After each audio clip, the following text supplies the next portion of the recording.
Hoy es 9 de junio de 2026, martes. Repaso las notas de la semana y voy a intentar, he sido durante la semana especialmente estricto a la hora de quitar noticias que no eran muy interesantes, porque esta semana ha publicado un artículo Fei Li que me ha parecido muy interesante, no tanto porque hable de nada nuevo, sino porque da como una visión muy general, incluso histórica, de los modelos de mundo, de World Models, y quiero centrarme más en eso esta semana. Así que voy a ir rapidito por el resto de cosas. Decía antes que he sido muy estricto, tampoco ha sido muy difícil porque seguimos con la fiebre agéntica, que sí, que tiene todo el sentido, que hay que rentabilizar lo que ya se tiene, que la gente que ha invertido en pasta en esto quiere empezar a ver algún tipo de rendimiento, pero desde un punto de vista estrictamente enfocado en inteligencia artificial, pues no es muy interesante lo que está pasando últimamente. Así que vamos allá, empiezo por negocios y, como siempre, dentro de negocios, inversiones. Por un lado, OpenAI ha iniciado los trámites esta semana para la IPO, para la salida a bolsa, lo mismo que hizo Anthropic la semana pasada, ha presentado los primeros documentos que arrancan el proceso será largo todavía. Segunda de inversiones es que la empresa china Moonshot, que son los que desarrollan los modelos Kimi, que son de los mejores modelos chinos y por lo tanto de los mejores modelos open source del mundo, está en una ronda de financiación en la que se estima que levantará entre 1.000 y 2.000 millones de dólares, con una valoración final estimada alrededor de los 30.000 millones de dólares. Siguiente de inversiones es que SoftBank, los de Masayoshi Son, ha comprometido 75.000 millones de dólares para construir centros de datos en Francia con una capacidad total de 5 gigavatios. Como siempre, recordad que la referencia es más o menos un reactor nuclear igual a 1 gigavatio. Y la última de inversiones, que es dentro de esta sección ya casi habitual de para no olvidarnos de, pues en esta semana, para no olvidarnos de Suno, la empresa que en su día se hizo tan famosa porque fue de las primeras que utilizaron la inteligencia artificial para componer música, pues esta semana ha levantado 400 millones de dólares con una valoración total de la compañía post-money, o sea, después de la inversión, de 5.400 millones de dólares. Fuera de inversiones en negocio, 3 cositas rápidas. Tesla ha expandido su servicio de robotaxi completamente autónomo a toda el área metropolitana de Austin, como no, una vez más, Austin, Texas, la nueva capital tecnológica del mundo. De todas maneras, la expansión de Tesla es todavía muy contenida. Como orden de magnitud, Tesla tiene unos 50 robotaxis autónomos, mientras que Waymo tiene 600 en la misma ciudad. No hablo en total. En Austin, Waymo tiene 600 robotaxis, Tesla tiene ahora mismo 50. Tesla ha anunciado que también está empezando el desarrollo de su negocio de robotaxis en Dallas y en Houston, que, como sabemos todos los que vemos películas del oeste, también están en el estado de Texas como Austin. Austin además es la capital para aquellos que quieran presentarse a subir nota. Siguiente de inversiones, la semana pasada ya dije que Uber parecía estar replanteándose esto del token maxing, esto de recompensar a los usuarios simplemente por quemar tokens, haciendo una asociación bastante primitiva, digna de uno de los primeros primates que bajó del árbol y empezó a perder pelo, de que si los empleados consumen muchos tokens, eso quiere decir que están usando mucho la inteligencia artificial y eso quiere decir que la inteligencia artificial nos va a dar muchos beneficios. Entre el primer paso y el segundo paso, el eslabón ya es dudoso, pero desde luego entre el segundo y el tercer paso es como tirarse a un precipicio con la cabeza por delante. Bueno, pues como digo, Uber ya dijo la semana pasada que se estaba replanteando este razonamiento impropio de un bípedo y esta semana anuncian que han ido un poco más allá y lo que han hecho es directamente poner un límite al consumo de tokens de inteligencia artificial por empleado y por mes y por herramienta agéntica, porque utilizan varias, utilizan Cloud Code y utilizan Cursor. Bueno, pues el límite son $1.500, repito, por mes, por empleado, por herramienta. Esto quiere decir que un empleado de Uber puede gastarse cada mes $3.000, 1.500 en Cloud Code, 1.500 en Cursor. Y la razón que han dado para poner este límite es que resulta que con la política anterior del token maxing, en los 4 primeros meses de este año, es decir, entre enero y abril, se habían quemado ya todo el presupuesto dedicado a inteligencia artificial del año 2026. Lo cual, por otro lado, es lógico porque si a los empleados les das incentivos por quemar tokens, pues los empleados queman tokens. Lógicamente, ellos piensan, oye, si eres idiota, yo no tengo la culpa, pero si me vas a pagar más, yo hago como que también soy idiota y quemo tokens como si no hubiera mañana. Última de negocios, Meta ha lanzado un, como no, agente de inteligencia artificial destinado a negocios y sobre todo a pequeños negocios, a lo que en España llamaríamos pymes. Y el propósito de este agente es que los negocios, esas pymes, puedan atender a sus clientes automáticamente a través de WhatsApp y de Instagram. También a través del Messenger de Facebook, pero esto en España no es muy popular, así que nos quedamos sobre todo con WhatsApp e Instagram. La idea es que la gente se pueda encargar de contestar las preguntas así más generales y que, por ejemplo, para los negocios que tengan o requieran que los clientes fijen una cita, no sé, talleres mecánicos, clínicas dentales, abogados, quien sea, pues también podría gestionar esa agenda de citas. Según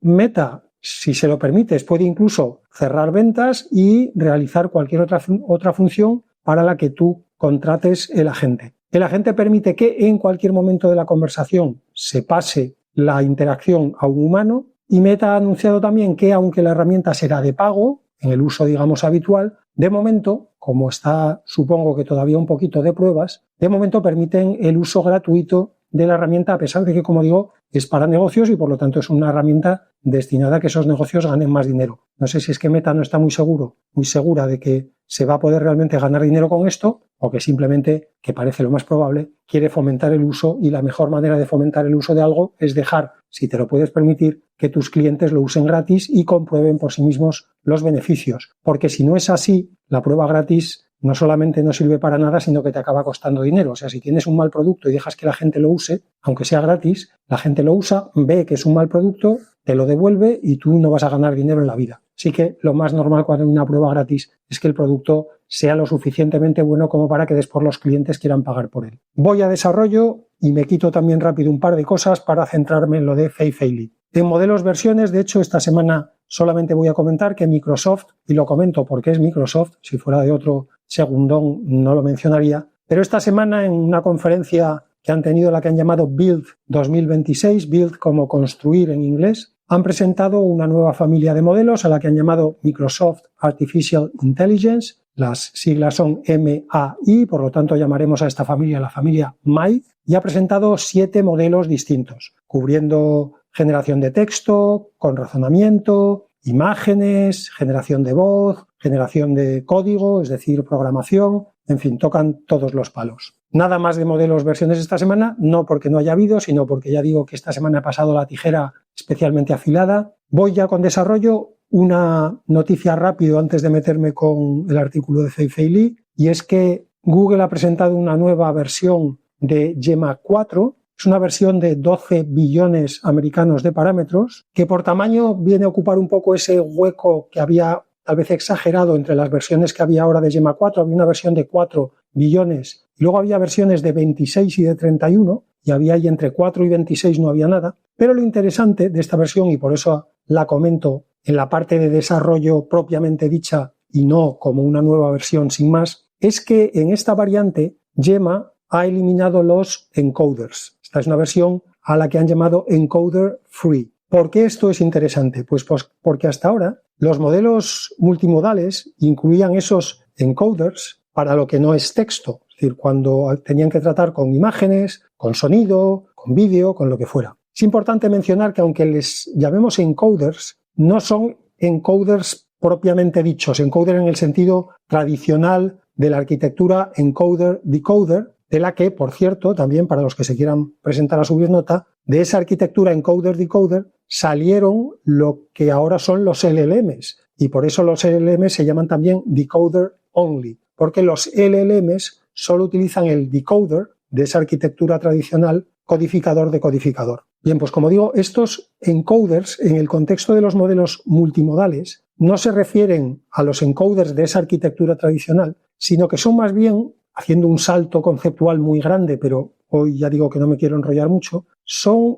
lo que podríamos llamar los tokenizers de imágenes y de sonido. Como digo, no son exactamente tokenizers, porque de hecho esos encoders son en sí mismos pequeños LLMs del orden normalmente de los cientos de millones de parámetros, pero bueno, para que nos entendamos, los encoders son como una especie de sistema previo que se pone a los modelos multimodales para que generen tokens a partir de lo que no son textos, porque para los textos ya tenemos los tokenizers convencionales. Después de esos encoders se pone otra pieza que se llaman conectores, que convierten esos tokens multimodales al mismo espacio vectorial en el que están colocados los tokens de texto, de tal manera que así el modelo multimodal trabaja dentro de un único espacio vectorial con todos los tokens, sean de texto, sean de imágenes, sean de sonido, colocados en la misma estructura matemática. Como digo, esa conversión, en el caso de imágenes y de audio, es lo que hacen los encoders, que es lo que ha quitado Google en esta versión de Gemma. ¿Y por qué los ha quitado? Si esto hasta ahora funcionaba bien. Pues los han quitado porque estos tokenizers, como digo, muy entre comillas, estos encoders que gestionan la tokenización de las imágenes y el audio,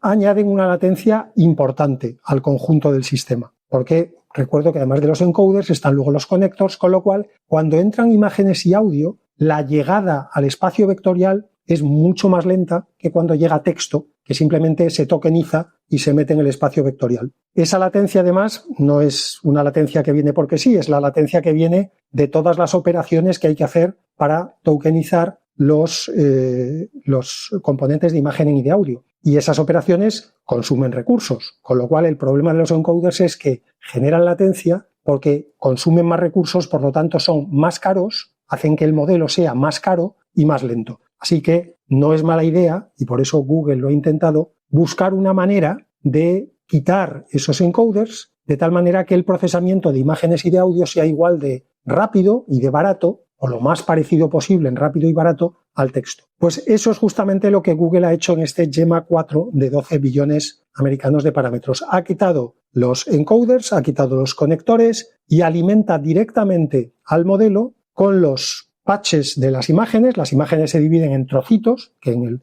la jerga en imágenes se llaman patches, y los audios también se dividen en trocitos, pero en el caso de los audios se llaman chunks. Bueno, pues coge los patches de las imágenes y los chunks de audio, añade un componente pero mucho más sencillo que el conjunto de encoder más connector que teníamos antes, añade un nuevo componente que mete esos patches y chunks en el mismo espacio vectorial que los tokens de texto y ya tenemos nuevamente una vez más todo junto para que el LLM empiece a hacer su trabajo, pase todo eso por todas las capas de transformer, red neuronal feed forward, etcétera, y trate a todos los elementos de la misma manera, que es lo que debe hacer un buen modelo multimodal. Y obviamente estoy comentando esto aquí y Google lo ha publicado porque ha funcionado, porque si no funcionara, Google no lo habría publicado, yo no estaría aquí comentándolo. Funciona y de hecho, según Google, este modelo de 12 billones americanos de parámetros funciona casi tan bien, cito textualmente, como el modelo de 26 billones, que en realidad, como era un MOE, un Mixture of Experts, no tenía los 26 activos a la vez, quiero recordar que tenía 4,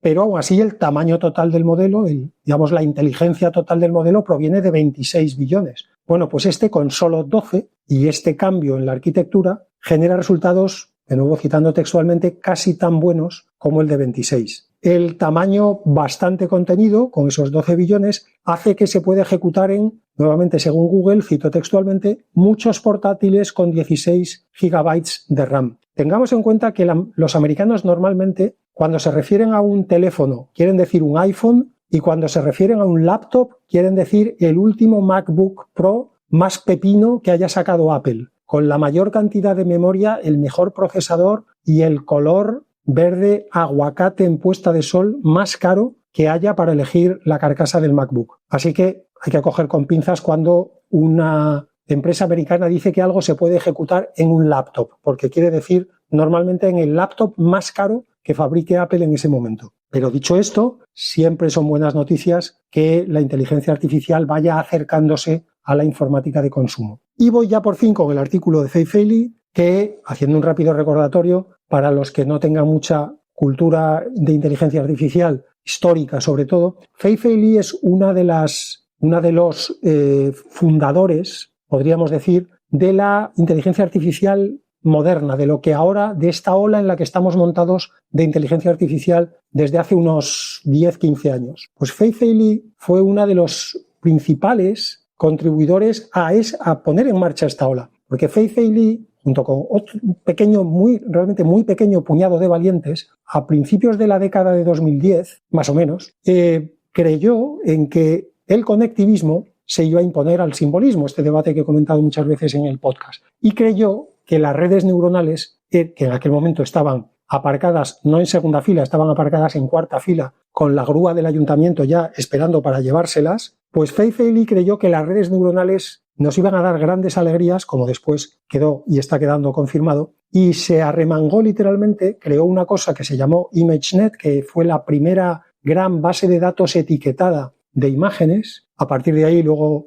en un concurso de resolución de predicción de imágenes, se presentó un tipo que se llamaba Alexander, no me acuerdo ya del nombre, creó la famosa AlexNet, y a partir de ahí, como se diría coloquialmente, el resto es historia que todavía estamos viviendo, porque todavía estamos viviendo de lo que Fei-Fei Li, y ya repito, un grupito muy, muy pequeño de gente, creó con muy poquitos recursos y desde luego con muy poquita fe por parte de los demás hace unos 15 años. Bueno, pues en este artículo de Fei-Fei Li podríamos decir que hace una especie de repaso igual que en los parlamentos se hace esto de el estado de la nación, Fei-Fei Li hace una especie de el estado de los world models, de los modelos de mundo. ¿En qué momento estamos en el desarrollo de modelos de mundo? Y como es un tema que me interesa especialmente, desde luego mucho más que los agentes, pues me he leído el artículo, que está muy bien escrito, obviamente, y además está muy bien estructurado. Fei-Fei Li empieza, como tiene que ser, por establecer los fundamentos. Fei-Fei Li no cae en este error al que me refiero tan a menudo y de una manera tan cansina de querer aprender algo empezando por el final. Entonces Fei-Fei Li empieza por el principio, que siempre es una buena idea cuando uno empieza. Y lo primero que hace es justamente intentar definir qué es un world model. Ya he comentado yo también aquí muchas veces, cada vez que salía una noticia sobre un world model decía, bueno, estos cuando dicen world model se refieren a esto, y en otra noticia dicen world model pero se refieren a esto otro, porque efectivamente es un término que con el paso del tiempo se ha ido utilizando para cosas parecidas pero no iguales. Digamos que están dentro del mismo ámbito, pero responden a piezas distintas del puzzle. Todo empieza, esta especie de confusión que tenemos ahora con la nomenclatura, todo viene de cuando se estableció la definición de agente. Y si alguien está pensando, esto es reciente porque esto de los agentes es de ahora. Pues no, porque igual que la inteligencia artificial no es solo inteligencia artificial generativa, ni mucho menos, un agente no es solo un agente de programación o un agente de gestión de tareas digitales, como OpenClaw y los copycats que han ido saliendo en las últimas semanas, meses. Un agente, cuando se definió en su momento, que fue hace ya unas cuantas décadas, se definió como cualquier ente, en el sentido más amplio de la palabra, cualquier cosa, cualquier agrupación de átomos, incluso aunque algunos de esos átomos sean de carbono, como en el caso de un ser humano, pues como digo, cualquier ente que, dado un objetivo, puede, primero, establecer un plan para alcanzarlo y, segundo, ejecutar dicho plan. Es una definición que me he escrito yo esta semana mientras me leía Fei-Fei Li, con lo cual no voy a abusar diciendo que esto es lo que Fei-Fei Li define como un agente. No hay una definición formal específica en el artículo, pero esta es la definición que yo siempre he usado durante décadas de agente, así que la voy a seguir usando porque durante décadas me ha parecido que es la adecuada, no voy a cambiar ahora en 5 minutos. Así pues, agente igual a ente, que dado un objetivo puede establecer un plan para conseguirlo y ejecutarlo. Cuando hablamos de establecer un plan, realmente lo que estamos hablando es de definir un algoritmo. Al final un algoritmo es un plan.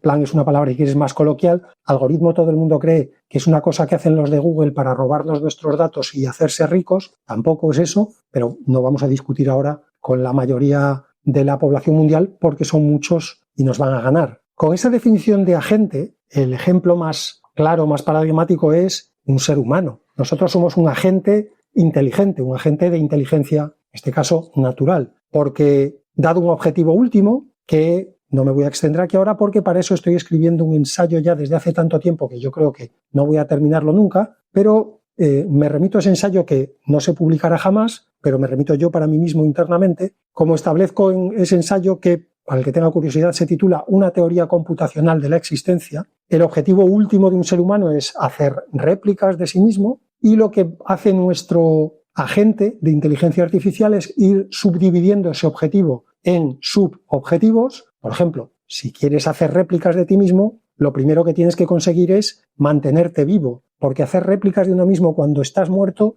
es más difícil. La medicina, no sé si está trabajando en ello, pero desde luego no lo ha conseguido todavía. Así pues, un primer subobjetivo de ese objetivo de hacer réplicas es mantenerte vivo y ahí, eso es lo que vulgarmente se conoce como el instinto de supervivencia. ¿Cómo puedes mantenerte vivo? Bueno, pues subdivides eso en subobjetivos y, por ejemplo, un objetivo que te ayuda a mantenerte vivo y por lo tanto te ayuda a replicarte es pertenecer a un grupo. Es más fácil conseguir recursos, es más fácil defenderte, protegerte de amenazas externas, con lo cual todos los humanos tenemos muy grabado a fuego en nuestro algoritmo neuronal que tenemos que pertenecer idealmente a varios grupos, pero como mínimo a uno. Y de esa manera, dividiendo el objetivo principal en subobjetivos, vamos estableciendo para cada subobjetivo un algoritmo que nos permita conseguirlo y lo ejecutamos. Y así vamos pasando la vida pensándonos que realmente estamos haciendo algo muy importante cuando lo único que estamos haciendo es eso. Esta estructura, por cierto, es la que imita de alguna manera la arquitectura de la que ya hablé en su momento, que está desarrollando, una de las variantes que está desarrollando Yann LeCun con su arquitectura GEPA. La variante que él llama H-GEPA, la H viene de hierarchical, jerárquico, pues ese GEPA jerárquico, como digo, se inspira, intenta construir sobre este mismo modelo que tenemos los seres vivos, digamos, con inteligencia avanzada. Vale, pues una vez definido el agente, que como decía antes es un poco el origen de la confusión que hay en la nomenclatura de los modelos de mundo, vemos que en un agente hay tres conceptos clave. Primero, un agente tiene que tomar acciones en algún momento, una vez que establece internamente, diseña ese algoritmo para conseguir el objetivo, tiene que empezar a tomar acciones, tiene que empezar a ejecutar el plan. Por lo tanto, primer concepto clave, acciones. Segundo concepto clave, estados. Estados del entorno exterior, del mundo. Y aquí empieza ya la palabra con la que luego vamos a ver que aparece lo de los modelos de mundo y por qué se aplica a distintas partes de lo que hace un agente. Porque los estados, como digo, son uno de los conceptos importantes porque cuando tú tomas una acción, tú como agente inteligente tomas una acción, lo siguiente que haces es, o lo siguiente que tienes que hacer es detectar cómo tu acción ha afectado al entorno, al mundo, que es todo lo que es externo a ti. Tienes que analizarlo justamente para saber si tu acción te ha acercado o te ha alejado de tu objetivo. ¿Y cómo detectas eso? ¿Cómo detectas si el estado del mundo después de tu acción está más cerca o más lejos de tu objetivo? Pues con el tercer concepto clave, que son las observaciones. Todos los agentes inteligentes tenemos unas habilidades, unas interacciones que nos permiten detectar, observar cuál es el estado del mundo antes y después de nuestras acciones. Estas observaciones del mundo no son, y esto es muy importante, una representación completa del mundo. El mundo es complejísimo. Cuando nosotros como ser humano miramos a una pared, no estamos detectando el estado de todos y cada uno de los átomos de la pared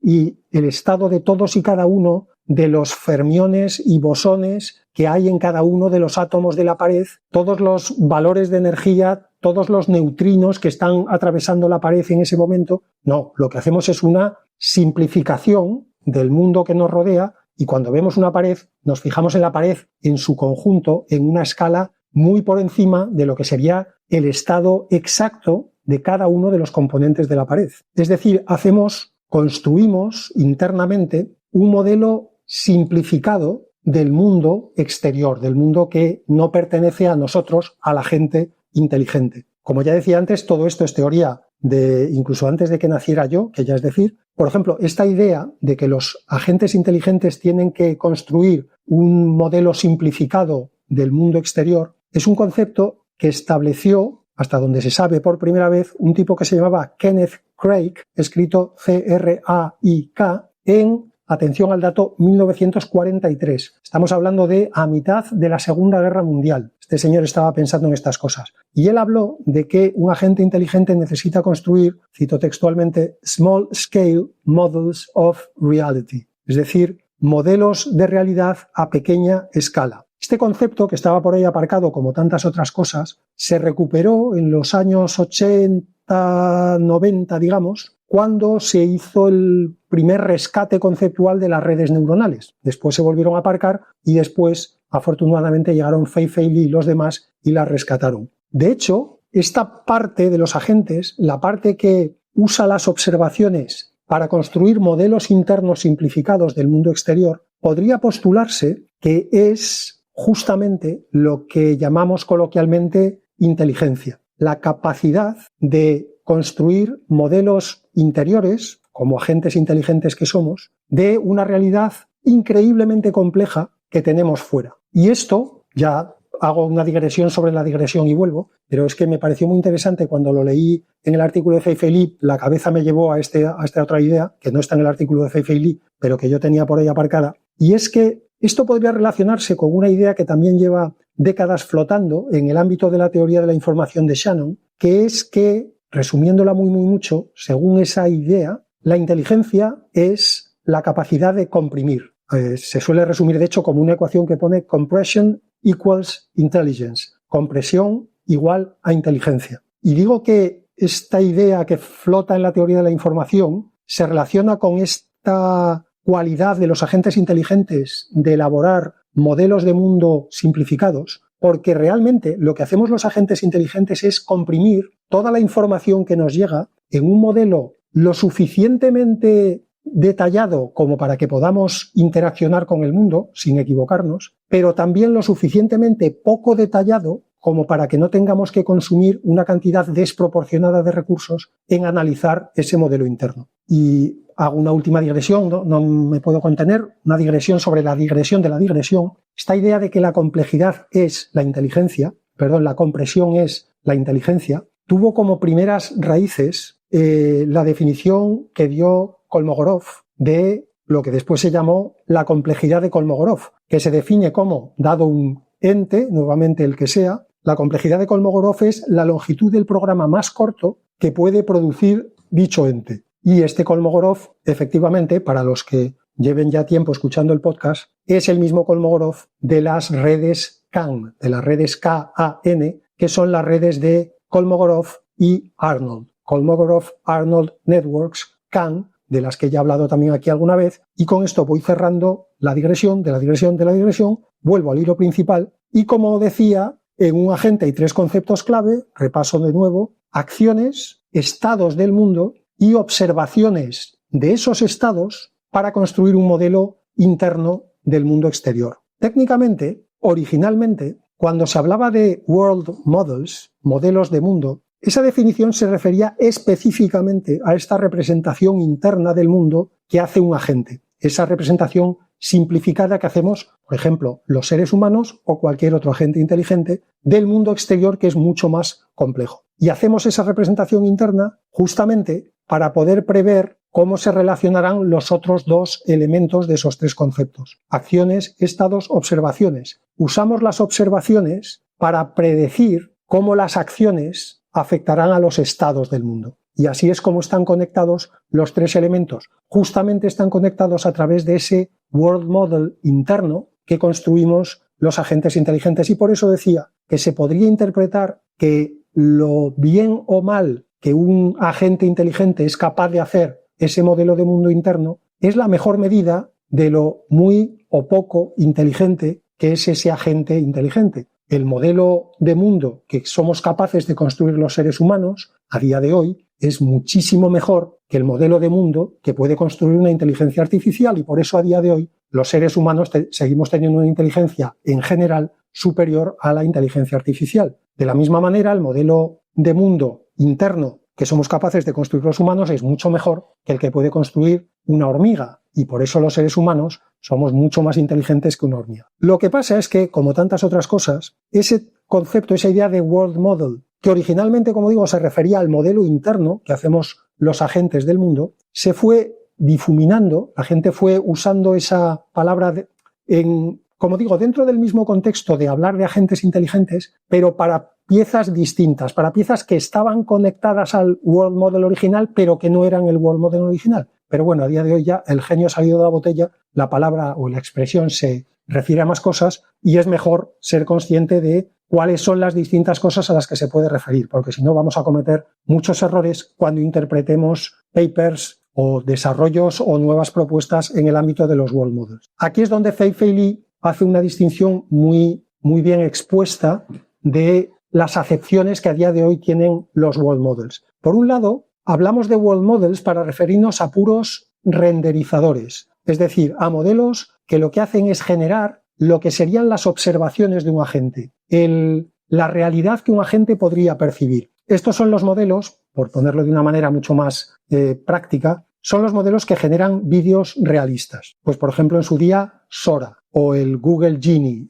Todos los modelos que generan vídeos muy realistas a partir normalmente de prompts, lo que están haciendo es enseñarte cómo sería el mundo en función de las acciones que tú vas tomando en el prompt. Si le dices gira a la derecha, salta ese obstáculo, date la vuelta, mira hacia abajo. El modelo lo que te hace es te construye la observación que tú tendrías del mundo en el caso de que tuvieras esa acción. No son, por lo tanto, estados reales del mundo. Son solo la apariencia que tendría el mundo según tú fueras tomando esas acciones. El segundo tipo de modelo al que se aplica la expresión de world model es lo que podríamos llamar el campo de los modelos simuladores. Son los modelos que estos sí generan estados del mundo. No lo que los humanos o un agente inteligente observaría del mundo, sino el estado real del mundo. Repito, no la apariencia, sino el estado real. Estos son los modelos que crean mundos, crean las típicas proyecciones en 3D, pero que ya tienen formas muy definidas y además son capaces de incorporar leyes físicas en las relaciones entre esos objetos. De tal manera que si tú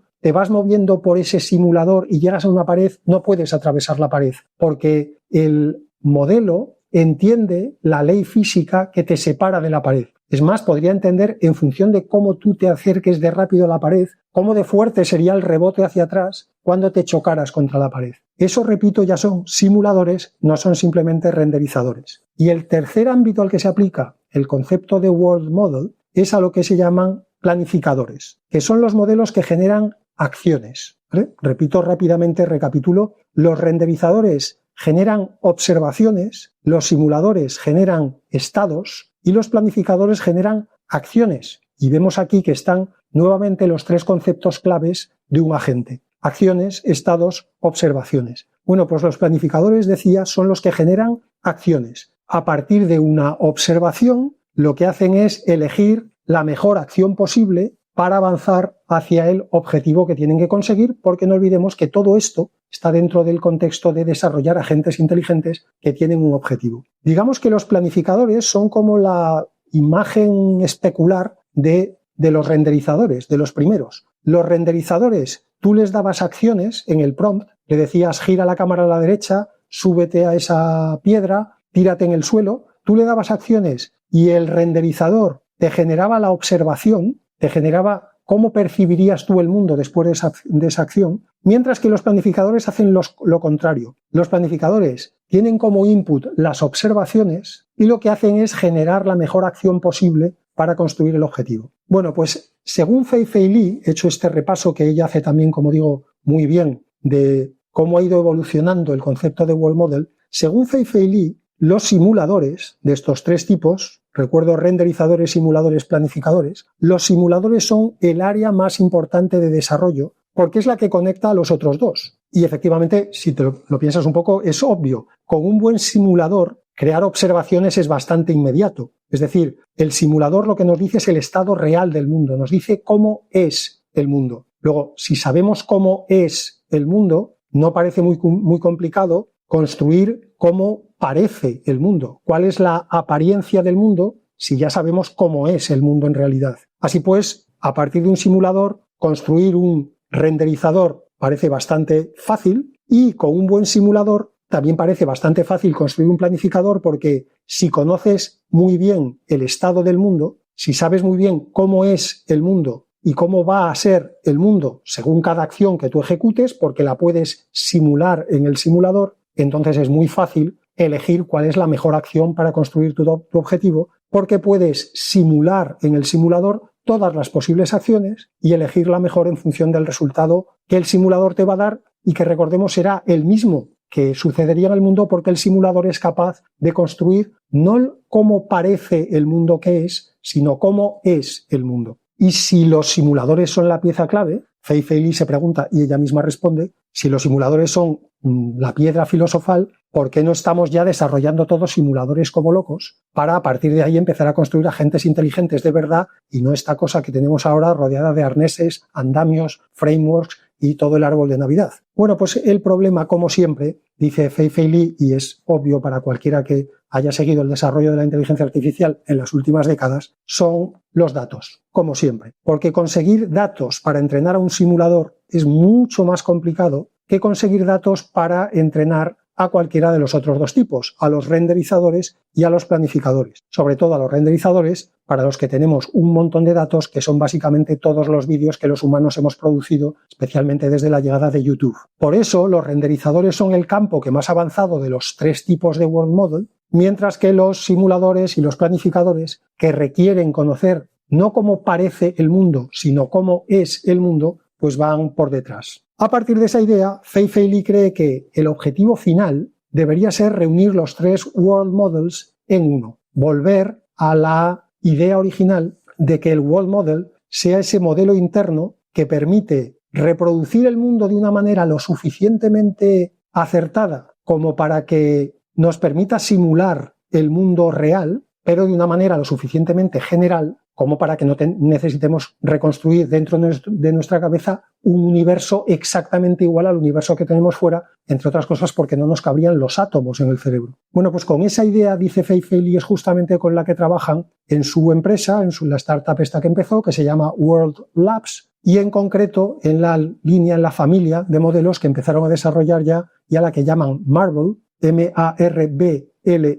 y que pretende ser justamente eso, un modelo que renderiza el mundo pero con digamos, entendimiento físico. Por decirlo así, un renderizador y simulador en el mismo modelo. Como nota técnica, lo que hace esta familia Marble es generar a la vez, para crear la apariencia del mundo, lo que se llaman Gaussian splats gaussianos, es decir, no dibuja el mundo con píxeles o con cuadraditos o con triangulitos, como se hace en los videojuegos, sino con una especie de formas difusas que se construyen con funciones gaussianas y que permiten darle al mundo un aspecto mucho más natural y sobre todo mucho más flexible, mucho más variable. Y a esas Gaussian splats le superponen, le añaden, le incrustan otra cosa que se llaman collision meshes. Estos términos ni me atrevo a traducirlos al español porque sinceramente no sé cuál es el nombre que se irá eligiendo. Cuando se elija ya me subiré yo también a la furgoneta de los ganadores. Estos collision meshes son la información sobre el estado real del mundo, incluyendo por ejemplo las leyes físicas, que van a relacionar a las Gaussian splats unas con otras. Estas collision meshes son las que van a permitir, como decía antes, que cuando llegues a una pared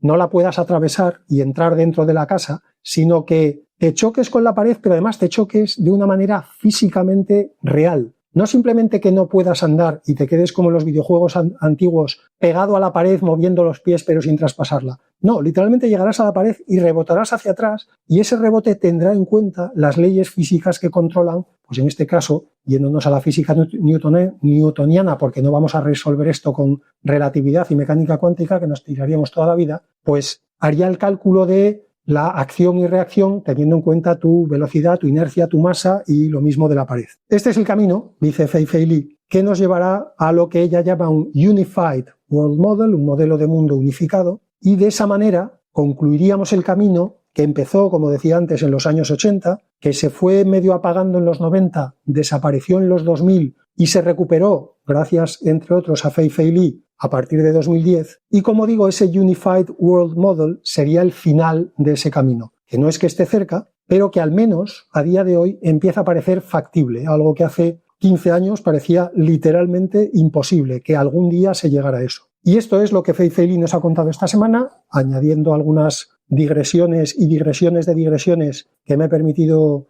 añadir y que espero que no le molesten a Fei-Fei Li, ya se lo preguntaré la próxima vez que nos veamos, que nos whatsappeamos prácticamente todas las semanas. Y me lo pasé también leyendo esto y tomando las notas y relacionándolas con estas cosas que se me venían a la cabeza y buscando información otra vez de la complejidad de Kolmogorov y de cuando pensé, ostras, esto se parece mucho a lo que dice la teoría esta de que la compresión es la inteligencia y rescatando conceptos de esos, pues me lo pasé tan bien que cuando terminé me dio el típico bajón de volver a la realidad, a los agentes, a los arneses, a la versión 4.8.3/A-25 del modelo de no sé quién, y pensé, es que realmente, después de leer esto, después de hablar de los modelos de mundo, de los agentes, de lo que es un agente inteligente, después de todo eso, los LLMs vuelven a parecer el primo pobre de la inteligencia artificial. Bueno, y los agentes parecen el primo pobre, además, adolescente, tumbado en el sofá. Pero bueno, es lo que hay.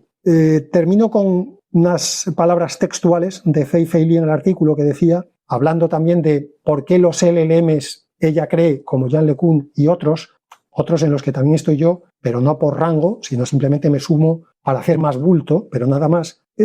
Digo, Fei-Fei Li cree que los LLMs no son lo que nos van a llevar a la inteligencia artificial de verdad, a esa inteligencia artificial general, sea lo que sea, sino que van a ser otra cosa, probablemente los World Models, y por eso ella creó su World Labs, por eso Yann LeCun se fue también de Meta. Dice Fei-Fei Li, abro comillas, el lenguaje ha dado a las máquinas una manera de hablar sobre el mundo. Los World Models son los que van a permitir que las máquinas puedan finalmente entender, imaginar, razonar e interactuar con ese mundo. Pues dicho queda, yo no lo podría haber dicho mejor, así que ni lo he intentado. Y termino con las pildoritas de rigor. Para empezar, un par de cosas más de la conferencia esta Build 2026 en la que Microsoft presentó un montón de cosas. Presentó su OpenClaw, hay que volver al fango de los agentes. Bueno, pues Microsoft es la última en subirse a la moda de los agentes estos un poquito me tomen todos. Microsoft ha llamado al suyo Scout y cuando digo que presentó su OpenClaw no lo digo simplemente como una analogía conceptual, es que han desarrollado su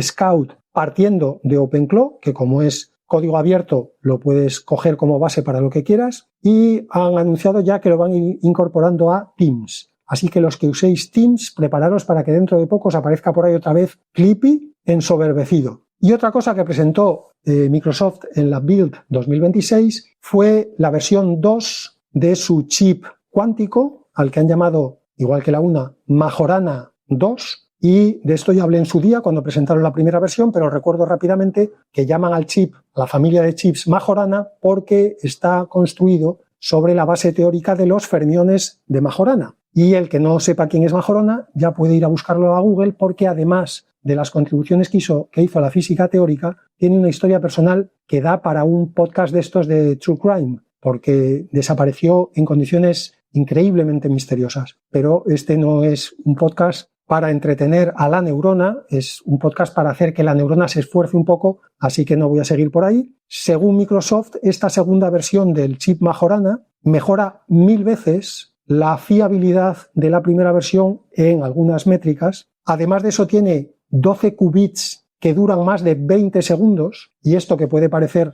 nada de nada si lo comparas con la primera versión, que solamente tenía 8 qubits y duraban menos de 12 milisegundos, pues estamos hablando de un salto de varios niveles de magnitud. Y según dice Microsoft, esto adelantaría los plazos para tener una máquina funcional a 2029, dentro de 3 años. ¿Y por qué hablo aquí de un chip cuántico? Si este es un podcast de inteligencia artificial, pues primero porque la mecánica cuántica, la física fundamental en general, es otro de mis intereses y como el podcast es mío, hablo de lo que me da la gana, pero me he tomado la molestia de buscar una excusa que mentalmente nos deje a todos a gusto, y la excusa es que en la nota de presentación de Microsoft decían que han usado inteligencia artificial para ayudar en el diseño de algunos de los materiales con los que han construido esta nueva versión de Majorana, la Majorana 2, y que esos materiales han contribuido a la mejora. Así que, como han utilizado inteligencia artificial para un poquito del diseño, pues ya encaja en un podcast de inteligencia artificial. Yo me quedo a gusto porque hemos hablado un poquito de mecánica cuántica, hemos hablado de Majorana, que siempre viene bien conocerlo, y algún quejica que podría decir eso no es de inteligencia artificial, no lo metas en el podcast, pues el quejica ya no puede decir nada porque hay inteligencia artificial metida por el camino. Siguiente pildorita, un análisis interesante que ha hecho Anthropic sobre cómo ha ido evolucionando la generación de código hecha por inteligencia artificial en su propia empresa. Por eso la menciono en las pildoritas y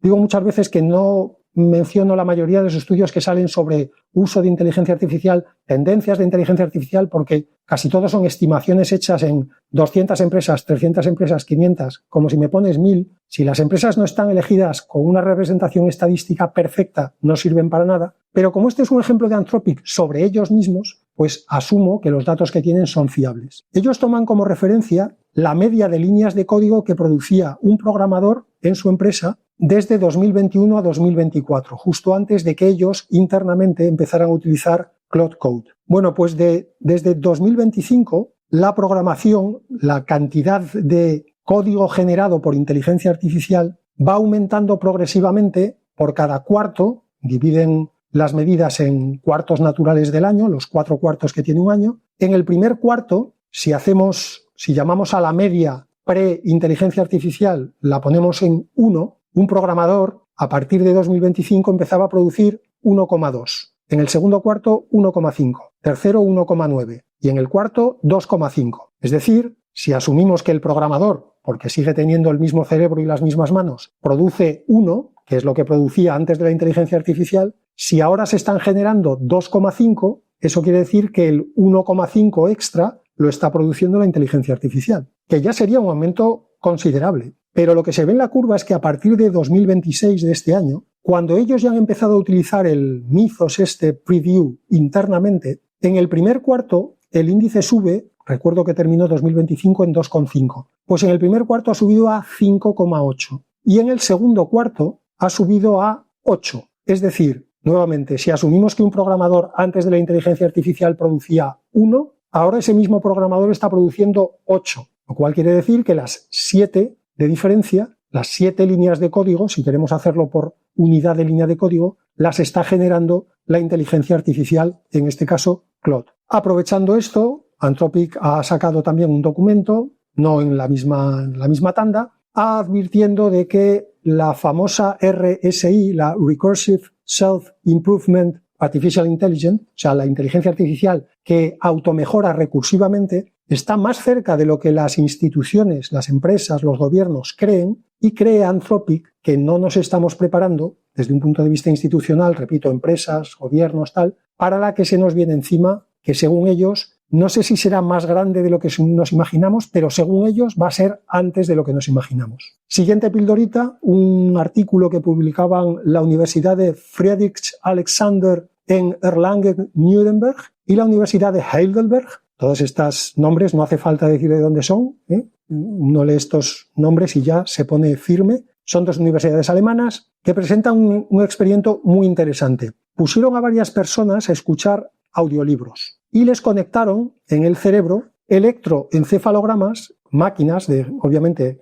generar electroencefalogramas y máquinas de generar magnetoencefalogramas. Y lo que vieron fue una cosa muy curiosa, y es que el cerebro registraba actividad neuronal antes de escuchar cada palabra. Y alguien puede decir, bueno, pero es que igual lo que estaban haciendo era como digerir la palabra anterior. Pues no, porque la actividad cerebral estaba vinculada a la complejidad, a la imprevisibilidad de la palabra siguiente, no de la palabra anterior. Es decir, que según este estudio apunta a que el cerebro podría estar haciendo un Next Token Prediction, lo mismo que hace un LLM, una predicción del siguiente token, cuando escucha hablar a otra persona, en este caso a un audiolibro. Como digo, la clave está en que la actividad era mayor cuando la palabra siguiente era más incierta. Es decir, si yo digo una frase, voy a lanzar una moneda, ¿qué quieres, cara o? Pues obviamente el next token es cruz. En ese caso, el modelo, después de escuchar cara o, tenía una actividad neuronal muy baja, señal de que había predicho muy fácilmente el siguiente token. Sin embargo, si yo empiezo una frase diciendo es y no digo nada más, la siguiente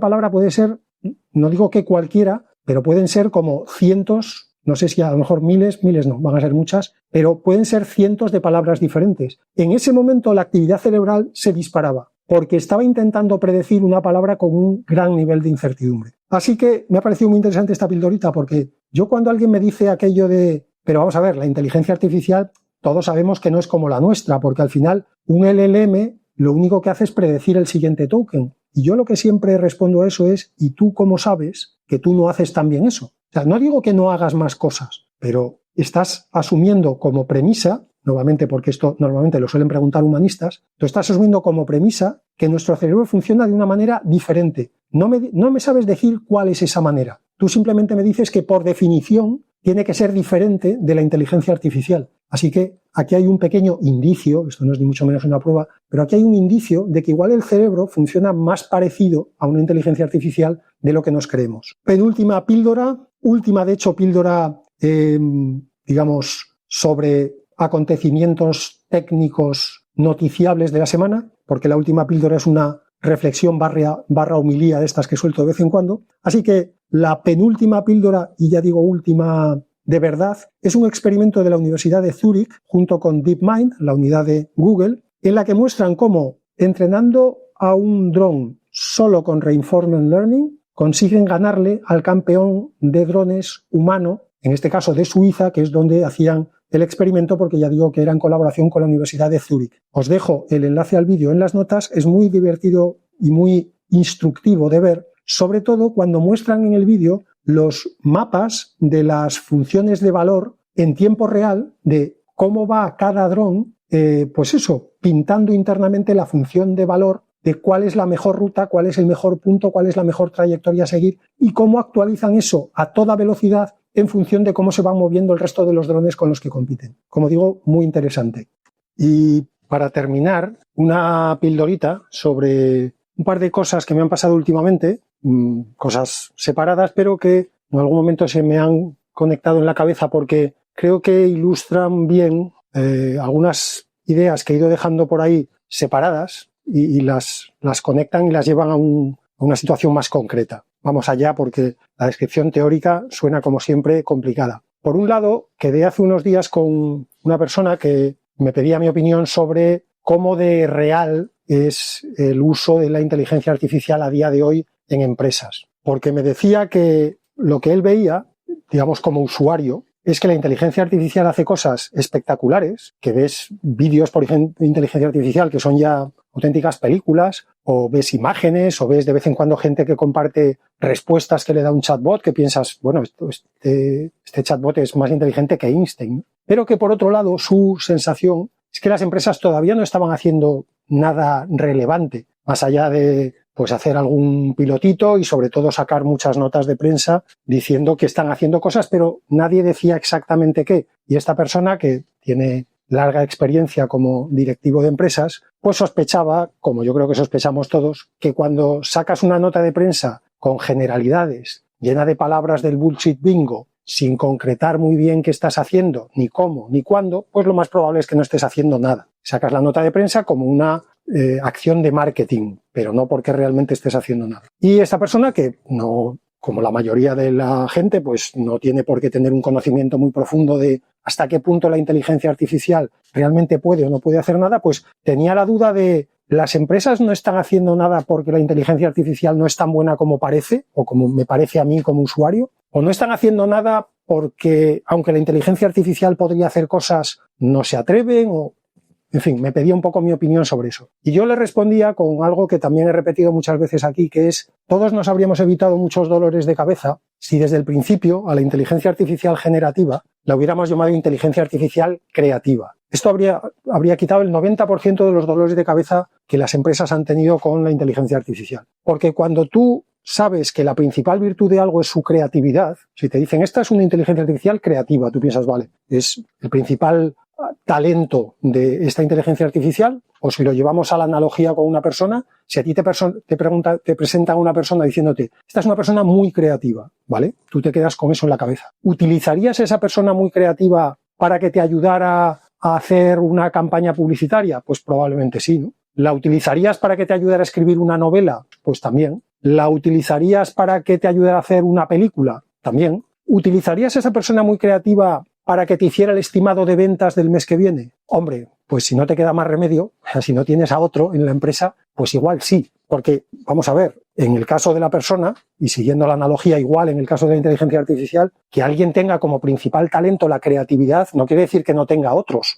No quiere decir que luego no sepa hacer una suma o no quiere decir que luego no sepa, pues eso, sentarse con una hoja Excel y hacer un estimado de ventas. Pero si su principal talento es la creatividad, pues igual no deberías encargarle a esa persona el estimado de ventas. Primero, porque a lo mejor se equivoca más que alguien que tenga más habilidades numéricas, y segundo, porque estás desperdiciando su principal talento, que es la creatividad. Entonces, con esa analogía, yo lo que intentaba explicarle es que, bajo mi punto de vista, y aquí es donde a lo mejor lo he ido diciendo de una manera más dispersa en el podcast y en este caso, al tener que dar respuesta a una pregunta concreta, lo empaqueté todo. Yo le decía, la inteligencia artificial generativa / creativa, yo creo que ya está más que lista para hacer tareas creativas, para generar vídeo, para generar imágenes, para generar textos en entornos creativos. Creo, como en el caso de la persona con la que hacía esta analogía, creo que no es la mejor idea intentar usarla para tareas que requieren precisión, rigor, método, control, porque ahí es donde entramos en el pantano de los agentes. Es decir, cuando quieres utilizar algo esencialmente creativo para tareas de precisión, para tareas deterministas, tienes que ponerle alrededor tal cantidad de controles para asegurarte de que no se va de madre la creatividad en esa tarea. Volviendo a la analogía de la persona creativa, si tú a esa persona creativa no te queda más remedio que ponerla a hacer el estimado de ventas, muy probablemente le vas a decir, oye, haz el estimado de ventas, pero cuando lo tengas hecho me lo enseñas primero, ¿vale? Antes de mandarlo a la fábrica, me lo envías a mí también. Me explicas un poco de dónde has sacado los números. Porque tú eres consciente de que esa persona, justamente porque tiene una vertiente creativa muy fuerte, a lo mejor se deja llevar un momento dado por la emoción de la creatividad y hace unos estimados de ventas que se viene arriba y te pone a producir a la fábrica la producción de 10 meses en uno. Bueno, pues eso es un poco lo que estamos haciendo con los agentes. Como estamos poniendo a LLMs, cuya principal virtud es la creatividad, a hacer tareas deterministas, no paramos de ponerles alrededor controles y supervisores y orchestrators y managers, porque hay que intentar contener la creatividad que por naturaleza, por diseño, tiene este tipo de inteligencia artificial. Añadámosle a eso que la gente no solamente no llama inteligencia artificial creativa a este tipo de inteligencia, hemos dado en llamarla inteligencia artificial generativa, pero como digo, añadamos a eso que ni siquiera le ponemos ya lo de generativa, la gente habla de la inteligencia artificial en general, como si Claude o GPT o Qwen o Kimi o Gemini fueran la única inteligencia artificial que existe, y entonces ya pues apaga y vámonos. Entonces la gente sí que ya se olvida de que este tipo concreto de inteligencia artificial tiene como principal objetivo ser creativa. Así que mi respuesta a su pregunta fue básicamente eso, yo creo que para hacer tareas creativas no entiendo cómo no se está utilizando más la inteligencia artificial creativa, generativa, y sin embargo me choca que nos estemos empeñando tanto en utilizarla como sea para tareas deterministas. Con el nivel de maduración que tiene hoy, yo en esto siempre digo que aquí hacer predicciones a 6 meses es literalmente perder el tiempo. O sea, si quieres tirar una hora de tu vida, siéntate a pensar dónde estará la inteligencia artificial dentro de 6 meses. No te va a servir para nada. Pero si quieres tirar una hora de tu vida, oye, allá tú, si te sobran. Por cierto, antes de pasar a la segunda cosa que me pasó y que conecto con esta, vuelvo a mi recurrente tema del humanismo y sus nefastas consecuencias. Yo creo que una de las razones por las que nunca se ha intentado llamar a la inteligencia artificial generativa inteligencia artificial creativa es porque si ya hay reacciones negativas hacia la inteligencia artificial generativa, si se llamara creativa, las reacciones negativas se multiplicarían por 100. Porque la creatividad, por la tradición humanista que tenemos sobre todo en Occidente, pero en general en todo el mundo, como la creatividad se entiende que es una cualidad específicamente humana y que por lo tanto, nada en el universo puede ser creativo más que nosotros, porque la base del humanismo es que el ser humano es algo irrepetible, único, especial. Pues si alguien pretendiera decir que algo que no es un ser humano es creativo, se iba a llevar guantazos por todos los lados. Termino el paréntesis y voy con la segunda cosa. La segunda cosa es que estaba un día pues usando internet desde un país, iba a decir desde un país de habla alemana, pero no es de habla alemana, es Suiza, pero Zúrich. Y en Zúrich hablan en el alemán raro. Y resulta que, claro, al descargarme los podcasts por Zúrich, pues los que tienen publicidad incrustada, me empezó a aparecer publicidad incrustada, pues fundamentalmente en alemán. Supongo que de negocios y de cosas más o menos locales, porque no hablo alemán, con lo cual no me entero de lo que me estaban contando. Pero de repente me aparece uno de esos anuncios en inglés. Era una cuña de Shopify. Y pensé, ¿por qué narices Shopify me pone un anuncio en inglés cuando estoy accediendo a Internet en un sitio de habla alemana? Esto es algo que yo hace 3 años, 4 o 5 podría haber entendido, porque dices, oye, somos una empresa, además siendo una empresa americana, que los americanos tienen la concepción esta del mundo que se divide entre Estados Unidos y todo lo demás, ¿no? Pues un poco como pasaba en España en los años 70, ¿no? En las películas de Alfredo Landa, que era España y el extranjero, ¿no? Todo lo demás. Bueno, pues los americanos han vivido así toda su vida. Los americanos dividen el mundo en Estados Unidos y el extranjero. Y supongo que Shopify pensaría, oye, hacemos el anuncio en inglés, que es el idioma que se habla en todo el mundo, y los del extranjero, si no hablan inglés, que se apañen. Porque, repito, hace 5 años, si piensas, si voy a traducir las cuñas, ya no te digo a todos los idiomas del mundo, que en aquel momento sería impensable, pero incluso si lo traduzco a los principales, al español, al francés, al inglés, al italiano, al alemán, al portugués, al chino y al japonés, es que solamente traducirlo a esos idiomas me tengo que buscar 7, 8 traductores de cada uno de esos idiomas. Luego, claro, como yo no hablo esos idiomas, no sé si las traducciones van a estar bien hechas. Con lo cual, igual lo que voy a tener que hacer es contratar a 7, 8 agencias de publicidad en esos 7, 8 países para que ellos se encarguen de comprobar que la traducción es correcta, compararla con la mía, un carajal. No me sale a cuenta para traducir unas cuñas de audio, montar todo ese pitostio. Pero a día de hoy, y esto por eso digo que encaja con lo que hablaba con esta persona sobre las tareas creativas y las tareas, por utilizando un término un poquito técnico pero descriptivo, que es deterministas, no entiendo por qué en las tareas creativas no se utiliza más a la inteligencia artificial. Porque fíjate qué fácil sería coger la cuña de Shopify, dársela literalmente al LLM que quieras en estos momentos. O sea, ni siquiera tiene que ser el último GPT, el último Opus, el último Gemini, al que quieras. También puedes usar cualquiera de esos 3 porque para que te haga una traducción de una cuña de audio te vale incluso con el tier gratuito, con la suscripción gratuita. Coges a cualquiera de ellos, le das el texto de tu cuña y le dices tradúcemelo al japonés. Y ya está. Ya tienes el texto traducido al japonés. Le das ese texto, por ejemplo, a Eleven Labs, que a lo mejor incluso también en el tier gratuito te entra, y ya tienes la cuña traducida al japonés con una voz natural, perfecta. En el caso de que te entre la duda, como con el traductor humano, de si la traducción estará bien hecha, como decía antes, la inteligencia artificial creativa, como un humano creativo, a veces hay que ponerles un cierto control por si se les va la creatividad de las manos. Vale, vamos a poner un control muy simple, que es, cojamos por ejemplo me da igual el motor, el LLM que elijamos, incluso podríamos usar gratuitos tipo Qwen y Kimis y cosas de estas, pero por usar los más conocidos. Vamos a usar a GPT para que nos haga la primera traducción. Le damos el texto en inglés y nos lo traduce al japonés. Vale, cogemos ese texto en japonés y para más seguridad no vamos a usar otra vez GPT. Cogemos a Claude y le damos ese texto japonés y le decimos que nos lo traduzca al inglés de vuelta. Y comparamos la traducción de vuelta con el texto original. ¿Nos parece que es lo suficientemente fidedigna? Para adelante. Vamos a Eleven Labs y ya tenemos la cuña en japonés. ¿Qué nos ha llevado este proceso? 30 segundos, bueno, con la generación de audio quizá 5 minutos, 5 minutos tirando por lo alto, o sea, te da tiempo a tomarte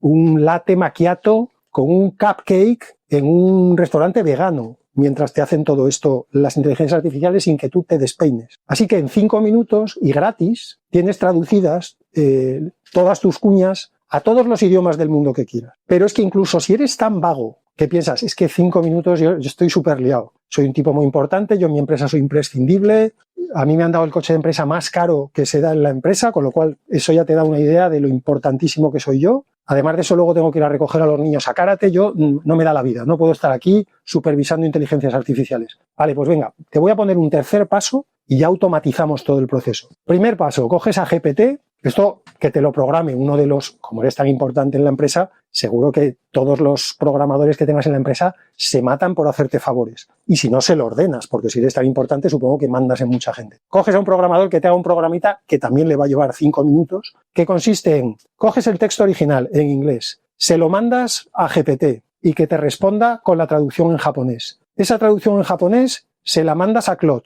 y que te devuelva la traducción de vuelta al inglés. Y el tercer paso que añadimos es, coges el texto original en inglés y la traducción de vuelta en inglés y se las mandas a un tercer modelo, a Gemini, con la pregunta: dime si estos dos textos comunican lo mismo. Responde solo sí o no. Le pegas el texto original, le pegas el texto de vuelta. Y si Gemini te contesta sí, la cuña está aprobada, y si te contesta no, con un bonito bucle de programación, vuelves al principio e inicias el proceso hasta que el resultado final sea sí. Ya está. No has tenido ni que perder los 5 minutos. Los ha perdido un programador, pero gracias a eso ya tienes un sistema que hace que cualquier cuña de audio que hagas en el futuro se traducirá automáticamente, sin que nadie pierda ni un segundo, a todos los idiomas que quieras. Sinceramente, si esto que a mí se me ocurrió escuchando un podcast, viendo mientras me entraba una cuña en inglés en un país de habla alemana, se me ocurrió literalmente sobre la marcha en 5 minutos, no entiendo, y aquí sí que es verdad que no lo entiendo, porque no es un cambio de proceso crítico dentro de una estructura complejísima que requiere que 6 departamentos distintos se pongan de acuerdo con un incremento de presupuesto de un 10% que tiene que ir a una reunión extraordinaria del Consejo de Administración. De verdad, que estamos hablando de un cambio en una operación cotidiana que se resuelve en 5 minutos. Y en cualquier caso, lo que sí que ya no entiendo de ninguna manera es que ni siquiera se intente hacer esto. Así que esa es la conexión que esta semana se me hizo en la cabeza, y como me pareció que aclaraba varias ideas que he ido dejando por ahí desperdigadas, las empaquetaba de una manera, como casi siempre cuando alguien te pide que le expliques algo, y es un poco el ejercicio que hago para el que me sirve a mí el podcast. Cuando tienes que explicar algo, no te queda más remedio que ordenar las ideas, porque uno puede pensar desordenadamente, pero no puedes hablar desordenadamente. A ver, puedes hablar desordenadamente, pero enseguida aparecen unos señores con una bata blanca muy simpáticos que te meten en un recinto del que luego estás un tiempo en el que no te dejan salir. Pero en condiciones normales no te queda más remedio que hablar ordenadamente. Y por lo tanto, el que esta persona me hiciera esa pregunta me obligó a ordenar ideas dispersas y me pareció que era un buen ejercicio para incluir en el podcast, con lo cual aquí está.